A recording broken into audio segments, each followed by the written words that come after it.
Capítulo 13. La vida como mercenarios. Poco después de haberse topado con el extraño dúo de Aizen y Amelia, los aventureros novatos Momón y Nave se establecieron en la posada barata que el gremio les había sugerido tan cordialmente.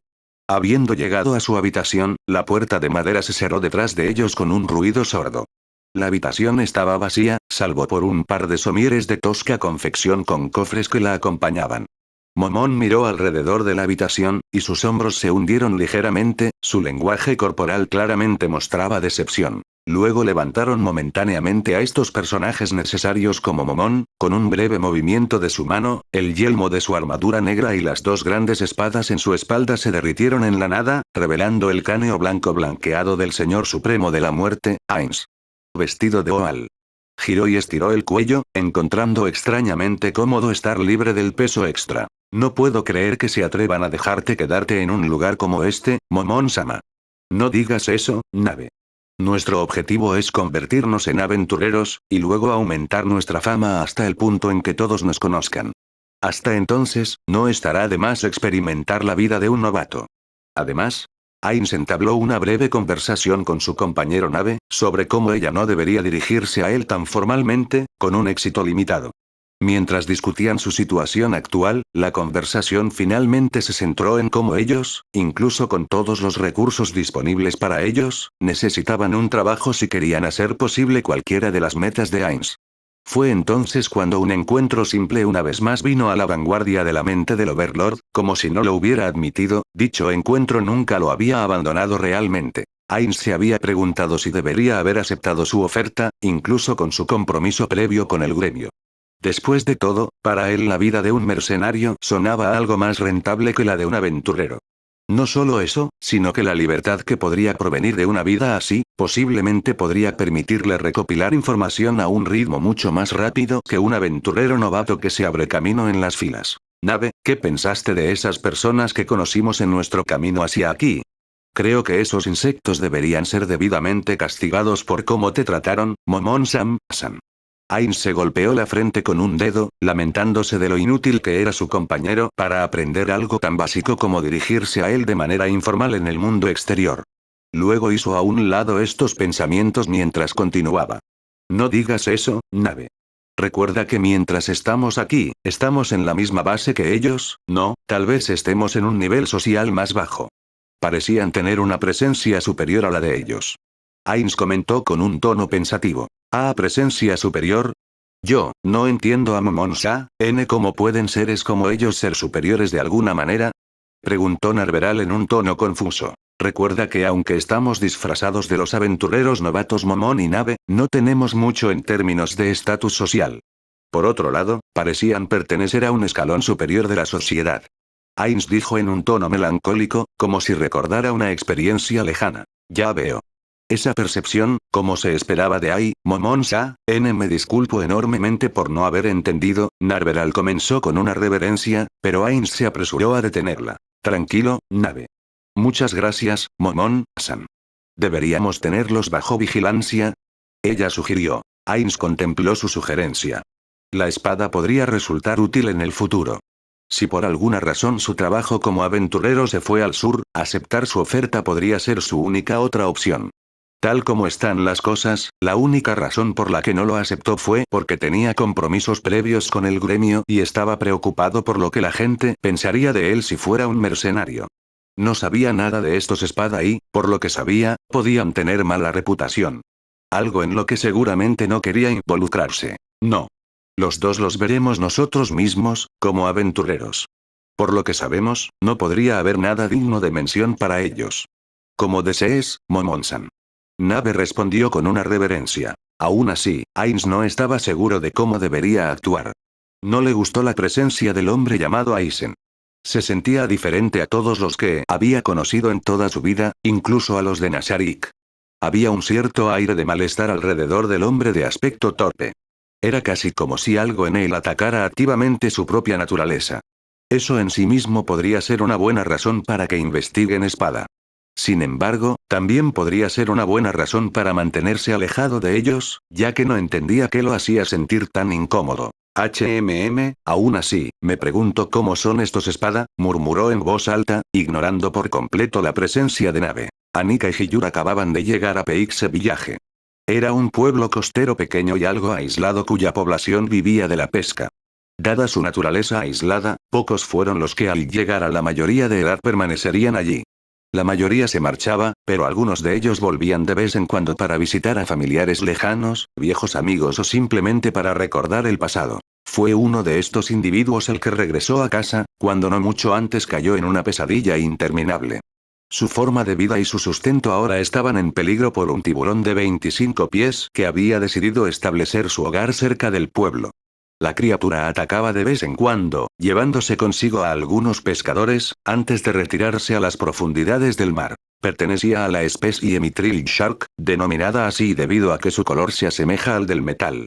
En términos de apariencia, podría compararse con un gran tiburón blanco, sin embargo, estos eran mucho más grandes, voluminosos, astutos y voraces que esa especie. Este era de un tamaño decente, aunque se sabía que algunos alcanzaban los 30 pies, pero lo que lo hacía extraño era que estaba tan cerca de la orilla. La mayoría de los de su especie preferían el mar abierto, y solo se acercaban a tierra en determinadas épocas del año. Lo que la mayoría de los pescadores solían justificar, siendo estos los hombres que vieron a la bestia y vivieron, y algunos incluso lograron golpearla con algunos arpones, era que el animal en realidad era viejo. De las cicatrices anteriores que habían logrado ver, una nublada sobre el ojo, y otras marcas que hombres como ellos podían asociar con una edad avanzada. Esta fue su conclusión más razonable. Aún así, no significaba que pudieran dejar que hiciera lo que quisiera, sin embargo, toda la aldea no podía hacer mucho contra él, incluso cuando algún arpón golpeaba. Por eso, cuando uno de esos residentes anteriores regresó a la aldea y se enteró de los acontecimientos recientes, sugirió el uso de un grupo mercenario del que había oído hablar un amigo suyo. Al principio, el anciano de la aldea estaba en contra, pensando que pedirían precios iguales a los del gremio de aventureros, pero cuando se le informó de la baja paga por los buenos resultados, cedió y se hizo la solicitud. El espada parecía haber llegado más o menos en el momento adecuado, porque tan pronto como lo hicieron, alguien reconoció quiénes eran por sus anillos numerados. Fueron invadidos por un pequeño grupo de aldeanos encabezados por el jefe de la aldea, Keao. ¿Te eres el espada correcto?, preguntó el hombre con un tono preocupado pero severo. Eso es correcto. Anika respondió cordialmente y suavemente. Keao miró cuidadosamente al dúo. Uno de ellos tenía la mayor parte de la cara cubierta con un aire menos que agradable a su alrededor. La otra era una mujer cuya belleza lo hacía sentir como un joven una vez más. Sin embargo, confiaba en los consejos que le habían dado, ya que los que regresaban al pueblo estaban generalmente mejor informados que los que nunca se habían ido, como él. Muy bien.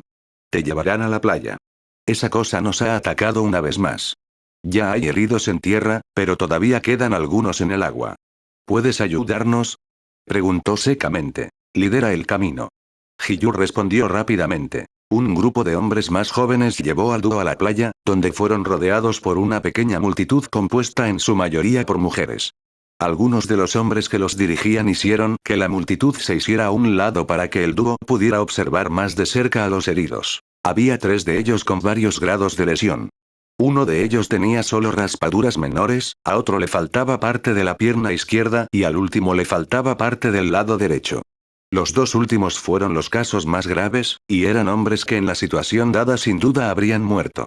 Sin embargo, con la presencia de la espada eso no sucedería. Yo los curaré. Hiyur, encárgate del resto. Anika instruyó con calma. Necesitamos preparar un grupo de barcos para lidiar con el animal. Anunció Hiyur, llamando la atención de quienes lo rodeaban. Arreglar varios de ellos llevará tiempo. Uno de sus guías informó nerviosamente. Entonces me conformaré con solo uno para salvar a los que todavía están en el agua. Sígueme. Dijo rápidamente el mismo hombre, al frente de la espada. Mientras tanto, Anika se acercó para curar a los heridos, pero en su camino se interpuso una anciana. No parecía desafiar sus acciones, pero parecía insegura de si debía permitirlas. Necesito que me dejes pasar si voy a ayudarlos. Anika informó con calma. Yo sé, sin embargo, si los sanas, el pueblo tendrá que pagar más, ¿sé correcto? La mujer preguntó nerviosa, visiblemente dividida por sus acciones. ¿Qué estás diciendo?, gritó una voz. Van a morir. Otro añadió en voz alta. Pero la aldea tendrá que pagar más por ello. ¿Cómo está? Les estamos dando la mayor parte de nuestro dinero para resolver nuestros problemas. No tenemos suficiente para pagar la curación. La anciana respondió, angustiada con sus propias palabras. Así es. Todo lo que dijiste es verdad.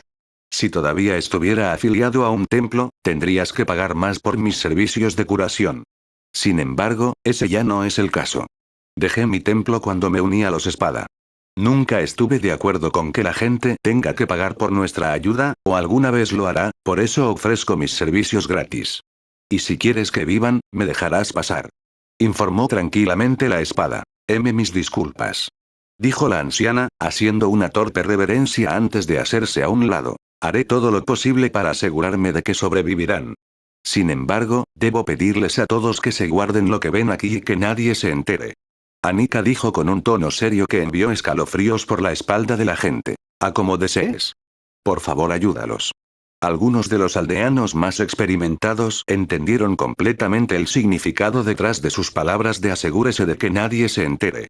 Incluso si uno no estaba afiliado a un templo, se consideraba que el uso de la curación mágica era su jurisdicción. Era su competencia y, por tanto, su ley. Si se usaba magia curativa, una tarifa o una parte de una tarifa debía convertirse en los templos. El motivo de esta reglamentación estaba relacionado con la existencia continuada de los templos. Para que ellos pudieran proveer para la gente sin ser controlados por la política de ninguna nación, la única fuente de ingresos que recibían era la propia gente de la nación. Esto se hacía a través de los diezmos, la venta de objetos mágicos que solo ellos sabían producir, o en este caso, la curación. Aquellos que no cumplieran con estas reglas podrían terminar siendo el objetivo de uno de los escuadrones de castigo de los templos, que apuntaría a los calificados como sacerdotes apóstatas, en nombre de salvaguardar la existencia continua de los templos. El conocimiento de todas estas cosas hizo que los aldeanos se sintieran aún más agradecidos por esta hermosa mujer y sanadora, que parecía convertirse en un ángel a sus ojos.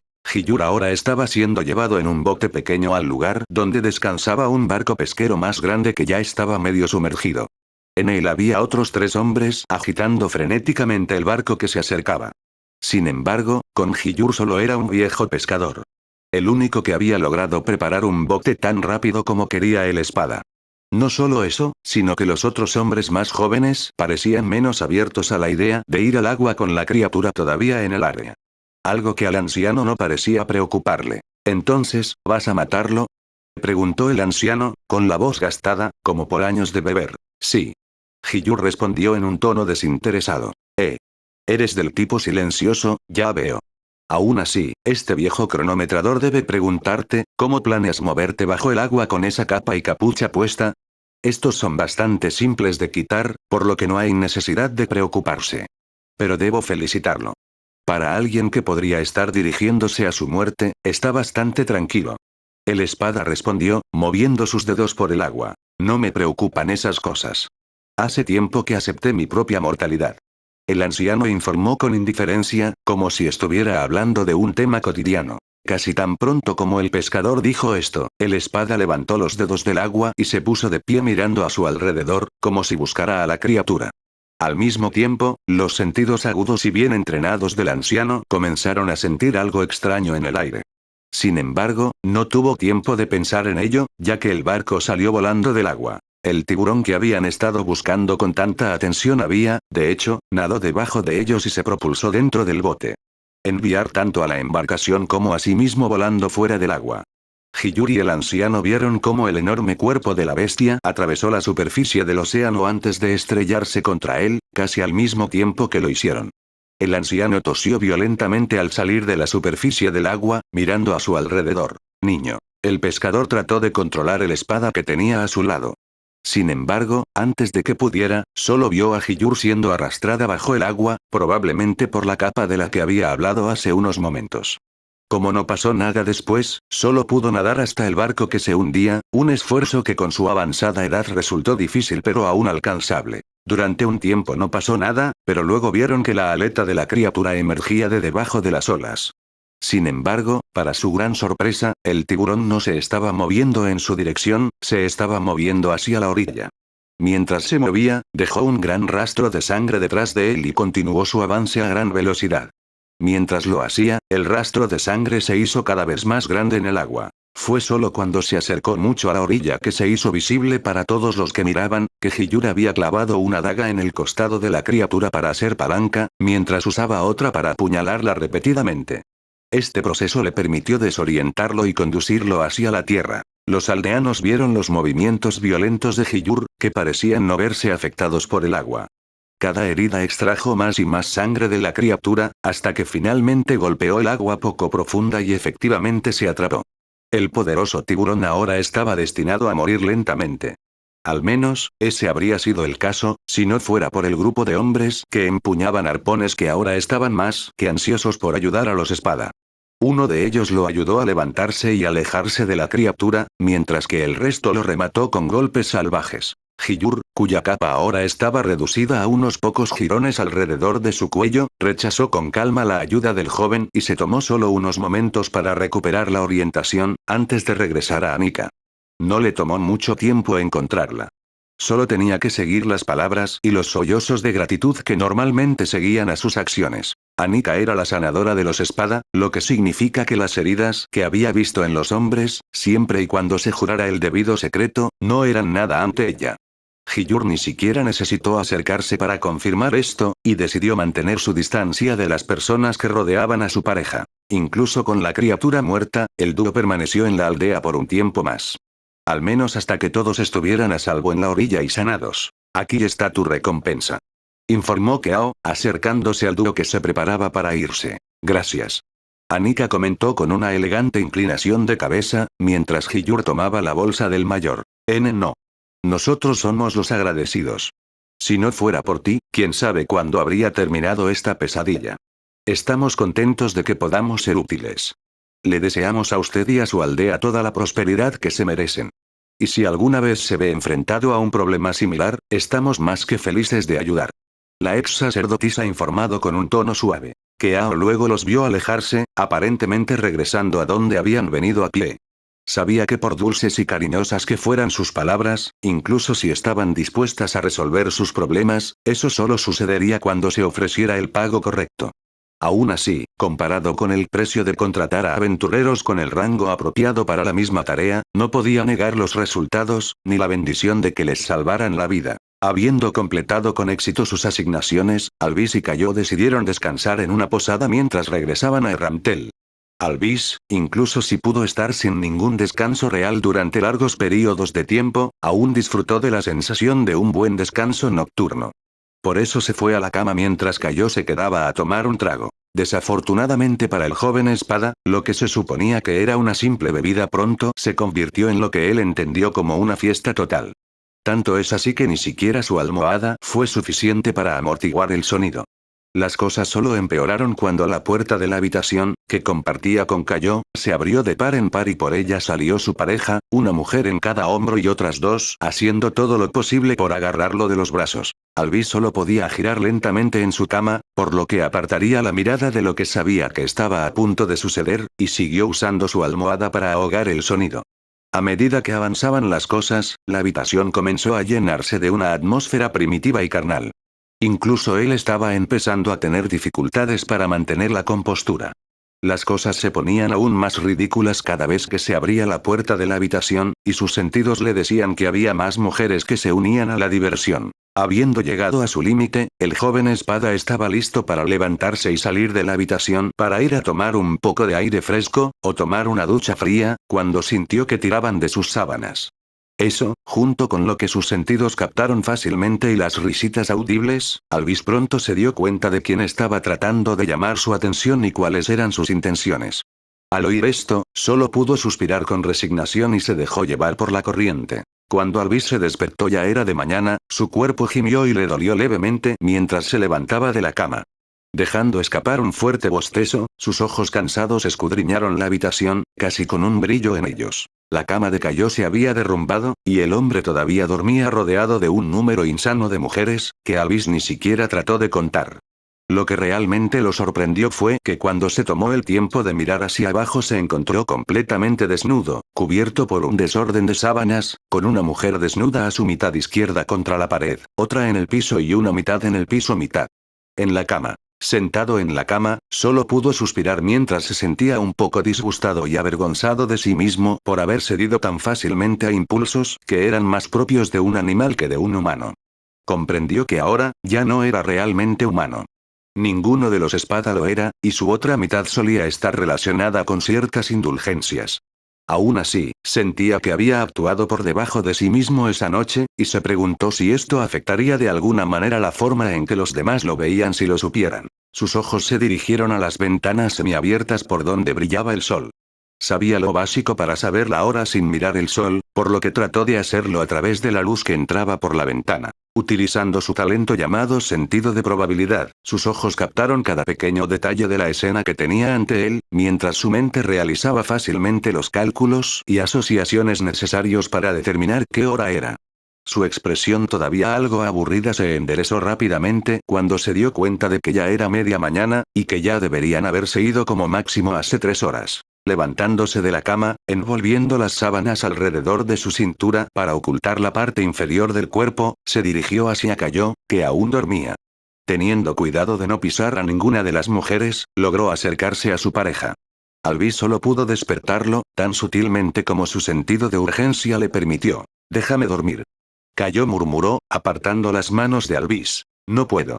Llegamos tarde», señaló Albis, con un tono nervioso. Al sonido de la palabra tarde, Cayo se incorporó mecánicamente, dejó escapar un fuerte bostezo, abrió los ojos parpadeando y volvió la cabeza para mirar a su compañero más joven. «¿Cuán tarde?», preguntó, una vez más arrastrándose en un bostezo.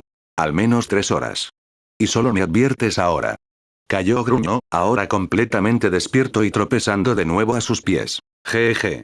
En realidad yo me acabo de despertar», respondió Albis, con una risa nerviosa. Cayo arqueó una ceja ante esto. Su compañero nunca fue de los que se desviaron de una tarea o un objetivo establecido, por lo que el hecho de que realmente se hubiera quedado dormido fue alucinante para él. Sus ojos siguieron a su pareja, y luego se dirigió a la cama donde había dormido, en la que encontró a 3 mujeres desnudas y aún durmiendo. Olvidando momentáneamente su situación actual, Cayo solo pudo reír mientras golpeaba a Albis en la espalda en un gesto de orgullo. Él, ja.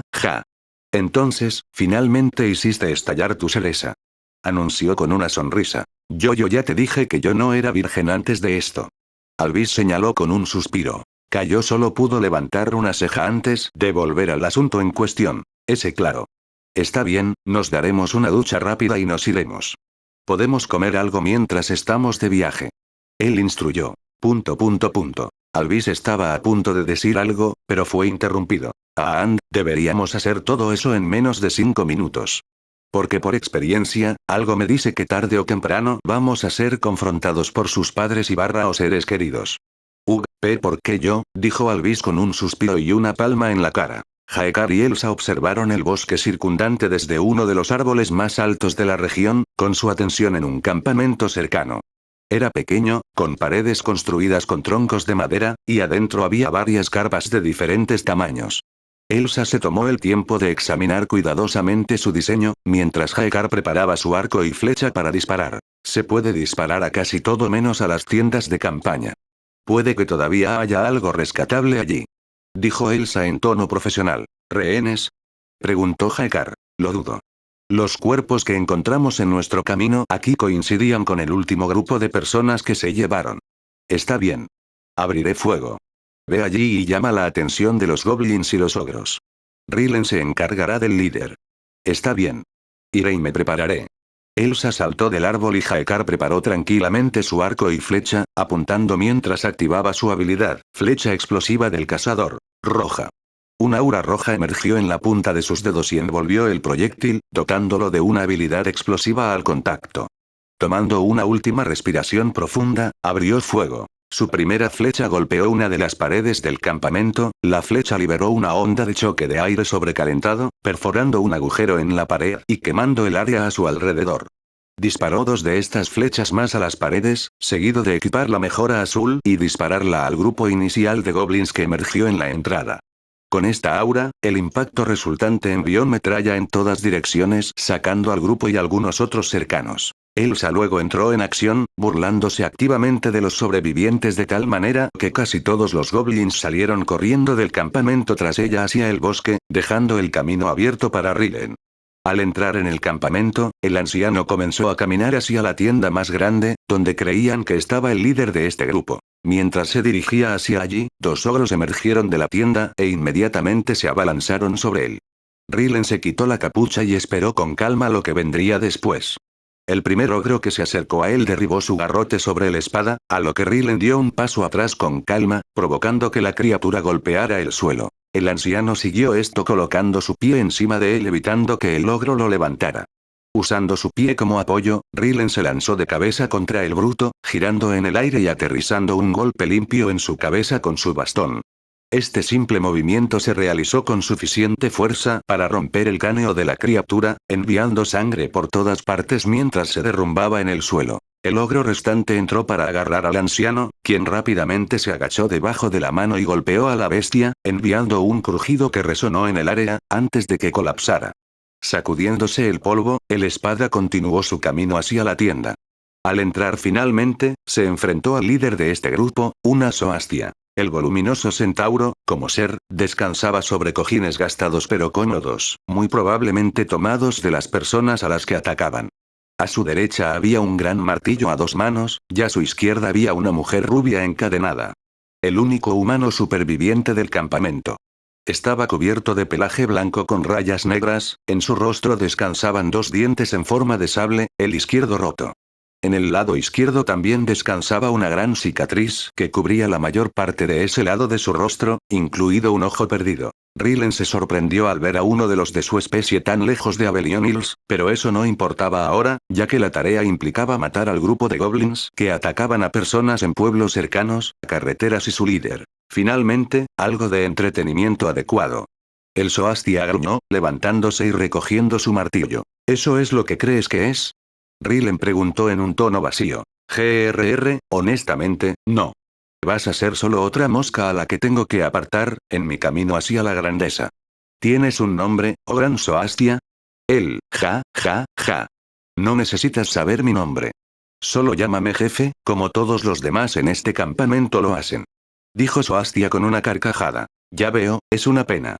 Quería saber el nombre de la primera Zoastia con la que tuve la oportunidad de pelear en un combate 1 contra 1, durante mi larga vida.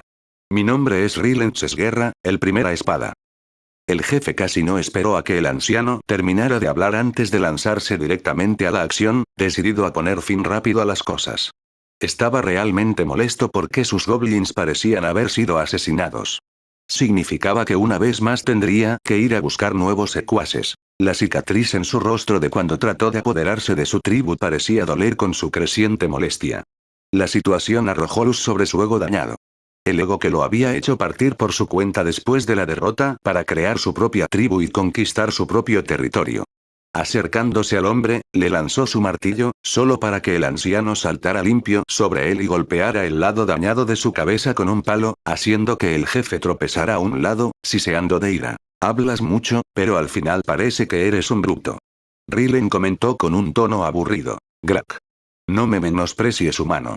El martillo una vez más se balanceó hacia Rillen, sin embargo, esta vez fue detenido por la mano derecha de la espada, con tanta facilidad que parecía que estaba deteniendo a un niño. Y imposible, el jefe jadeó en estado de shock. Con un simple movimiento, Rillen se acercó a la Zoastia rompiéndole el brazo, lo que obligó al jefe a soltar el martillo, y al tomar posesión del arma procedió a golpear a su antiguo dueño en la cabeza con ella, derribando a la criatura permanentemente. Su atención luego se dirigió a la mujer encadenada, a quien rápidamente fue a liberar, justo cuando Jaekar y Elsa regresaban, con una bolsa llena de orejas de duende y ogro, como prueba física de haber cumplido con su cometido. Matamos al resto de ellos. Jaekar anunció con naturalidad. Muy bien. Elsa, cuida de esta chica aquí. La llevaremos con nosotros. Jaekar toma algún tipo de prueba de Zoastia, tal vez el diente restante. El anciano instruyó con calma. Sí. ¿Por qué tengo que ser yo quien corte partes de ellos? Jaekar dijo con un suspiro, todavía haciendo lo que le dijeron. Es una buena experiencia para alguien tan joven como tú. Rillen respondió inexpresivamente. Bien, ¿qué debemos hacer con el cuerpo? Quiero decir, estas cosas son bastante raras por aquí. Preguntó el espada más débil. Cierto. Tomaremos la prueba, ya que es obligatorio para esta solicitud. Luego transportaremos el cuerpo de regreso a Aizen. Estoy seguro de que será útil. Carmine y Non se dirigían a la capital en una misión que les había encomendado Amelia. Los estaba llevando un carruaje contratado por ella para el efecto. Y Non se sentó en uno de los asientos mientras su compañero se sentó en el suelo. Como tenía trabajo que hacer durante el interín, Carmine había colocado encima del asiento libre varias partes de artículos desmantelados y un cuenco con hierbas machacadas con tapa de cristal. Si puedo preguntar, ¿cómo va su trabajo?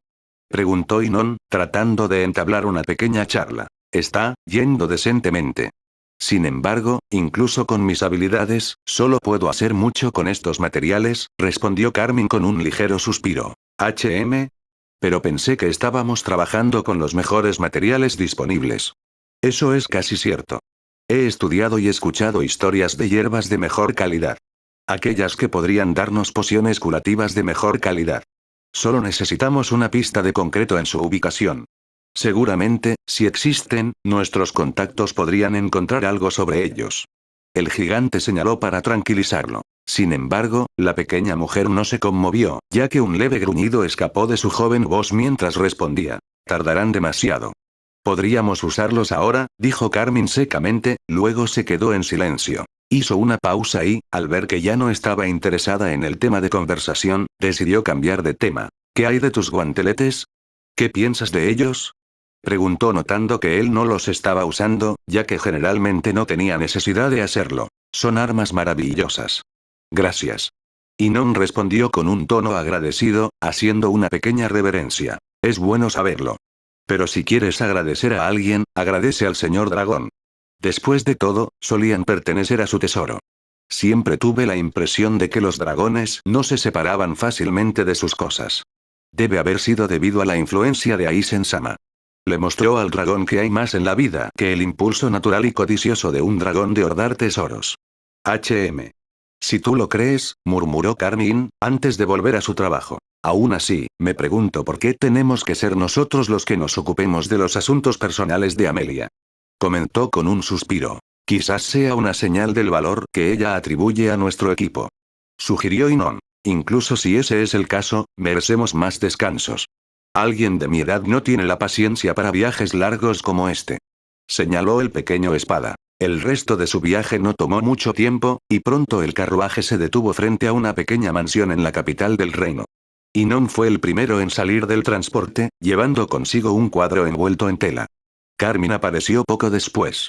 Dada su altura fue el espada masculino el que llamó a la puerta, mientras esperaban ser recibidos.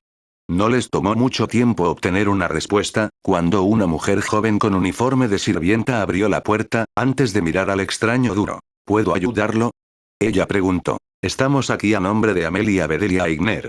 ¿Quiere que le entreguemos algo al dueño de la casa? Carmine respondió. La joven miró a la figura de un niño, luego a la forma que sus agudos ojos podían distinguir que era una pintura. Asintiendo con la cabeza, la criada les abrió la puerta por completo. Maestro Wilde, hay gente aquí para recibirlo. Traen el cuadro que le pediste a Lady Amelia Bedelia Aigner. Anunció, su voz resonando a través del edificio. Poco después escucharon el sonido de pasos rápidos que se dirigían hacia ellos, hasta que ante ellos apareció el maestro de la mansión. Era un hombre aparentemente de la misma edad que Amelia. Tenía el pelo puntiagudo, con una perilla puntiaguda, y su piel tenía un ligero bronceado, y sus ojos eran de un verde intenso. Llevaba una túnica, que por la forma en que se movía le decía a la espada, que en realidad estaba desnudo debajo de ella. Oh. Interesante, un niño y un gigante, murmuró, mirando al dúo. Fuimos enviados aquí para entregarte esto. Carmine informó, señalando la pintura mientras contenía su enojo por su comentario. Lo sabía. Haber pedido a alguien más que me trajera esto habría sido una tontería. Por favor, sígueme. Instruyó emocionado, ya abriéndose paso por la casa. Los espada rápidamente hicieron lo que les dijo, sobre todo porque no querían perderse en el edificio habiendo perdido el rastro de Wilde. Él, siendo él mismo pintor, los condujo por pasillos llenos de varias pinturas, algunas de las cuales eran de su propia creación, hasta que finalmente llegaron a una gran sala con un espacio vacío en la pared. Deteniéndose frente a él, Wilde lo tomó sin ceremonias de la mano de Inon, desenvolviéndolo con cuidado de la tela antes de poner la pieza en el lugar vacío. Por primera vez, los ojos de los espadas se posaron sobre él, y lo que vieron fue realmente impresionante, como si vieran una imagen de la vida real. En él estaba representada una mujer paseando por una calle de clase baja. Llevaba una capa de color marrón claro que parecía haber servido para ocultar parte de su cabeza.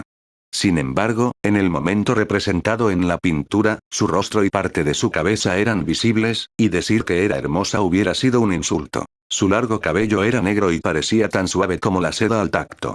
Su piel estaba decorada con un bronceado saludable y sus rasgos parecían haber sido esculpidos por las manos de los mismos dioses. En otro mundo, podría haber sido comparada con un antiguo egipcio, incluso si lo superaba fácilmente. Finalmente, fue lo que llamó su atención incluso más que su abrumadora belleza y pura presencia. Fueron sus ojos. Sus ardientes ojos anaranjados que parecían hoyos en el vacío mismo. Logrando mirar hacia abajo al marco, los ojos de Carmine se dirigieron al título que estaba escrito en él.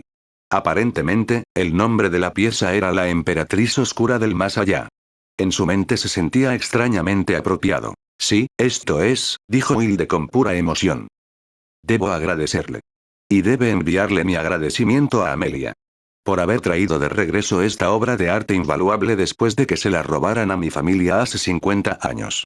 Wilde agregó, volviéndose de la pintura para mirar al dúo, solo para ver que, al igual que él, estaban atónitos ante la belleza de la emperatriz.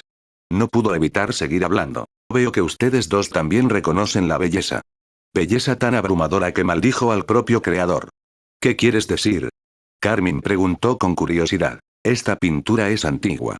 Casi 300 años. Junto con lo que queda de los diarios del creador, fue comprada por mi familia hace solo 100 años.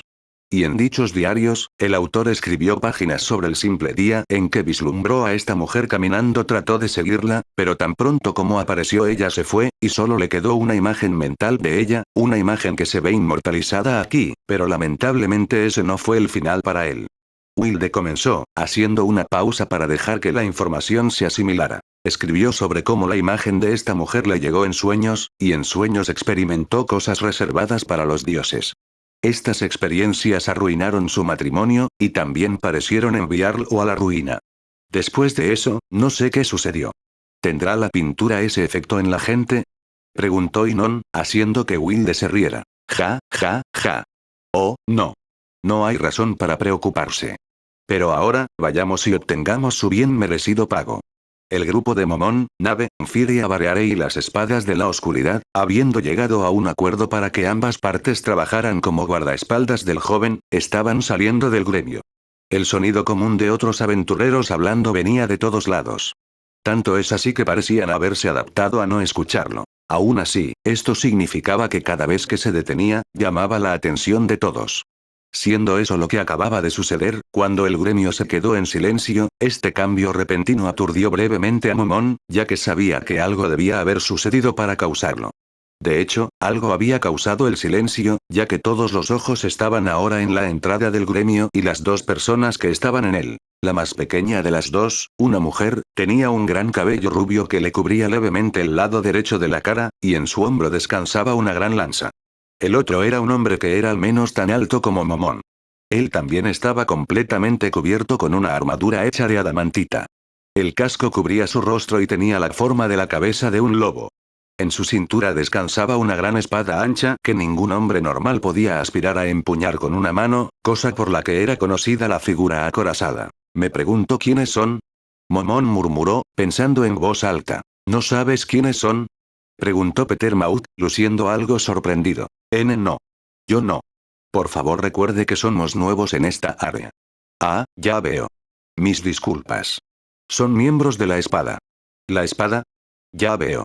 Momón comentó en un tono distante. ¿No estás familiarizado con ellos? Preguntó Ninja. No puedo decir que lo sea. Momón respondió, medio mintiendo en un sutil intento de extraer información del joven aventurero. ¿Quiénes son? Preguntó Firia, ignorando también quiénes eran. Son miembros de la compañía mercenaria Espada, o la Espada para abreviar. Son un grupo de mercenarios que ofrecen sus servicios a precios bajos. Peter respondió en un tono inusualmente serio. Escuché que estaban compuestos por 10 miembros principales, divididos en equipos de 2 hombres. Y cada uno de ellos tiene un rango equivalente a su fuerza, y los números más bajos aparentemente son los más fuertes. Añadió Lukrut. ¿Hay alguna forma de conocer su rango? Momón preguntó con curiosidad. A través de sus anillos. Debería tener el número de su rango en él. Peter respondió. Ya veo. Entonces, ese no parece tener un anillo. El guerrero oscuro comentó, mirando a la figura acorazada. Ainz asimiló la nueva información cuando vio al dúo entrar al gremio, ganándose fácilmente miradas desdeñosas del presente del otro aventurero. Se dirigieron al lugar donde se publicaron las solicitudes. Una vez allí, la mujer del grupo los escaneó intensamente, antes de detenerse una vez que parecía haber encontrado lo que buscaba. Ese. Dijo, señalando el papel específico. ¿Me estás ordenando? Preguntó la figura acorazada, mirándola. No. Pero es demasiado alto para que yo lo tome. Explicó con una sonrisa leve. Eso me suena a pereza. Después de todo, ¿para qué sirve toda esa fuerza, si no puedes coger un simple papel? Gruñó mientras recogía dicho papel. ¿Debería preguntarte lo mismo sobre tu tesoro? Preguntó en voz baja, ganándose un siseo de su compañera. Haciendo caso omiso de su enfado, tomó el papel de su mano y comenzó a caminar hacia el mostrador de recepción. Sin embargo, antes de que pudiera hacerlo, se enfrentó a un grupo de aventureros de rango dorado. ¿Hay algún problema aquí? Preguntó Leinas, mirando al grupo de jóvenes. Estas no son para ti, ni para el resto de tu gente. Estas peticiones son para nosotros, los aventureros. El líder del grupo gruñó. Deberías retirarte, muchacho. No sabes nada de lo que estamos haciendo aquí.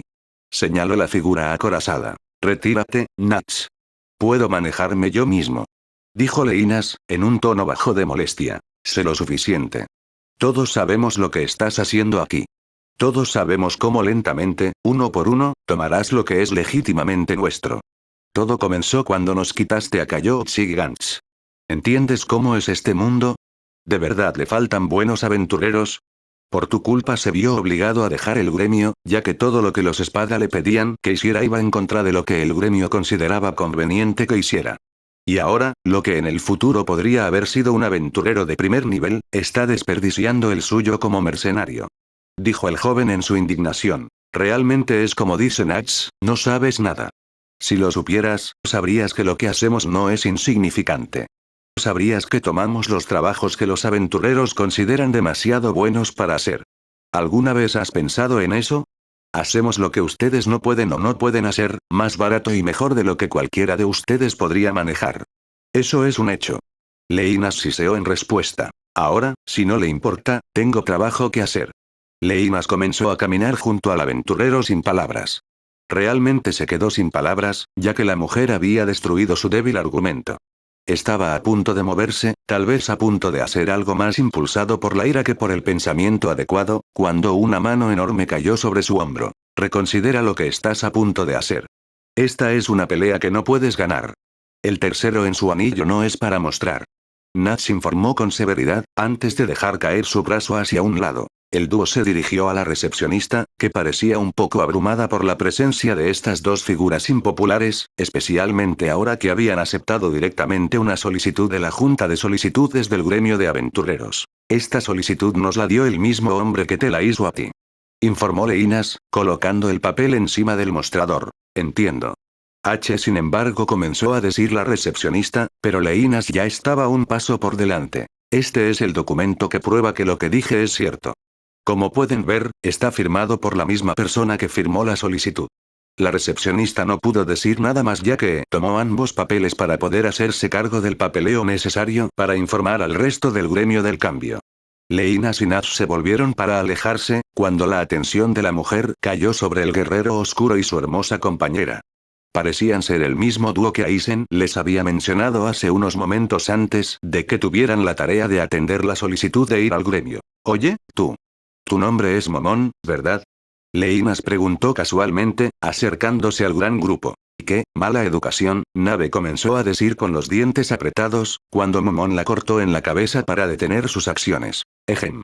Sí, ese es mi nombre. Dijo cordialmente. Leinas miró la breve escena que tuvo lugar ante ellos.